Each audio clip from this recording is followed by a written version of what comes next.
have your numbers, and how fast do they respond to such phone calls when it comes from the people to give information to your department? Well, the response time has been perfect. And I want to use you as a typical example. So I remember sometime last year when you got back home, you found a strange car parked outside your house. You raised an alarm and help came. That's the kind of consciousness we want to build in the Nigerian people. If you call the police, in fact, now I don't think the agencies operate maybe individually. They are joint operational task forces all over, whether in the northwest, northeast, south, southeast, and southwest. So if you call a particular agency, if that agency is not immediately disposed, it will link you with another agency. So a situation where people just sit back and say, oh, I called and nothing came, sometimes it's not true.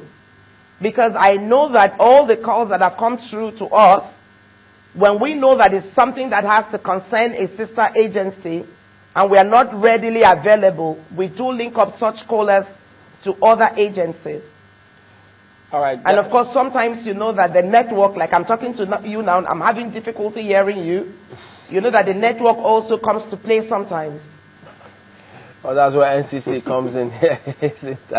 Well, there are so many schools of thought about perhaps what government should do, what the authorities should do, and who should be doing what.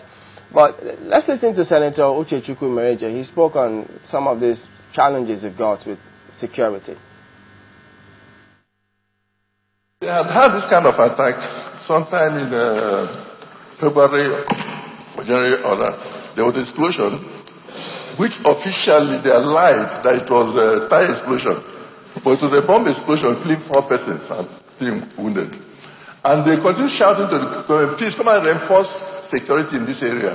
This is an overcrowded place. This is an easy target for terrorist activities. And nothing was done until this one now had happened. Because of the belated, not even belated, as I'm not sure of sympathy so far from the government, what is the immediate result? As the government of Kano State. Kano State. The immediate result is simply this. The government has lost an opportunity of isolating the terrorists as a marginal group outside the mainstream of society.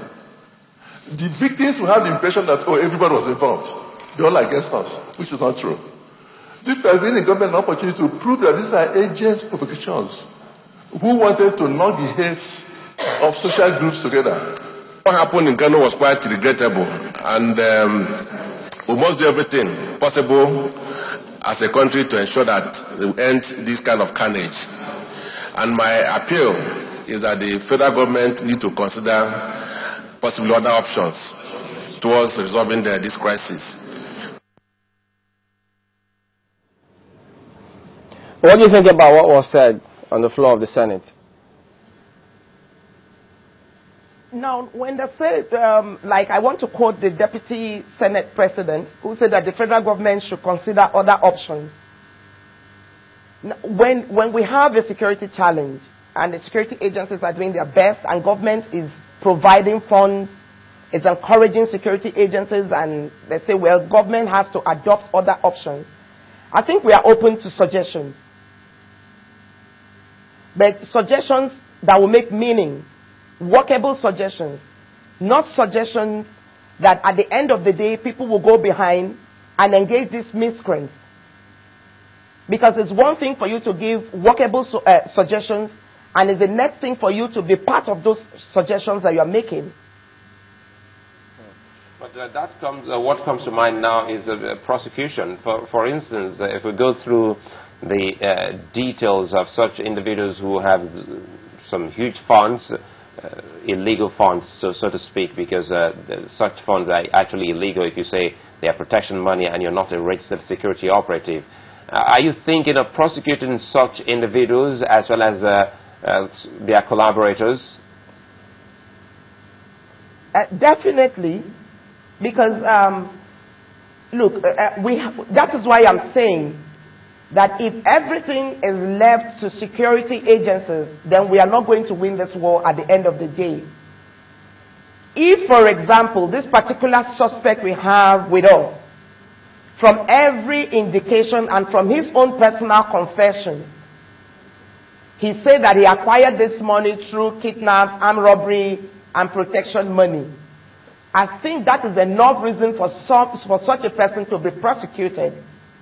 Not asking security agencies, how sure, how did you come about this evidence, and all that.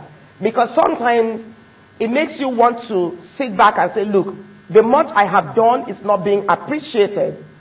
So I think it's not just something that has to do with security and government. It has to do with the judiciary. It has to do with the legislature themselves. Let's be sincere. If we must win this war, everybody must come on board. The media, all. Okay, speaking about the judiciary, some of your matters are in court as we speak, one of which was yesterday. Are the cases moving as fast as you anticipate, or the department anticipates, perhaps? Well, it was quite heartwarming yesterday when the presiding judge did say that because the case has to do with terror, he would want to dispense judgment as quickly as possible. I mean, if there is nothing else, that was quite heartwarming, because we saw a turn in the way such matters are being handled, because we are further encouraged to know that yes, we have a new partner in the judiciary. All our efforts are not going to go in vain, because if we do bring up this suspect and they are being tried and accorded the judgment that is supposed to be given to them, I think we'll be further encouraged to do our best. So before you leave, because as it is now, we haven't seen so many motor parks with perimeter fencing in Nigeria. What should we be saying to the NURTW or those who patronize such parks for now? What we are saying to the NURTW and all other parks is that we are encouraging them to go into partnership with one another. Ensure that only registered members operate within your park. Put together some form of enforcement groups within the park to supervise, monitor operations within the park. Work also with local governments to ensure that some form of fencing is put around your park. Above all, we are calling on all Nigerians, whether you are a passenger by road or by air or by whatever means of transportation. Remember that even the distinguished senator has said, most times when you find a large crowd of people, and as a security agent you tell them, look, we don't want too many people clustering around. They try to tell you you are prying into their private, or you are trying to discourage them from living free lives. We are saying that when there are difficult times, we must be able to adopt stringent measures to safeguard ourselves, our property, our relations, in fact, above all, Nigeria. So apart from the motor parks, we are calling those that go to markets,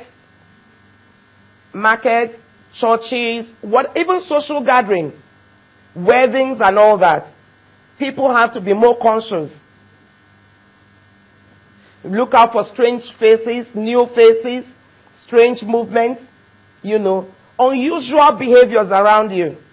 Now, just before we go, another quick one now. There have been comments that there could be a fallout from this particular attack as a particular ethnic group feels that they are being targeted.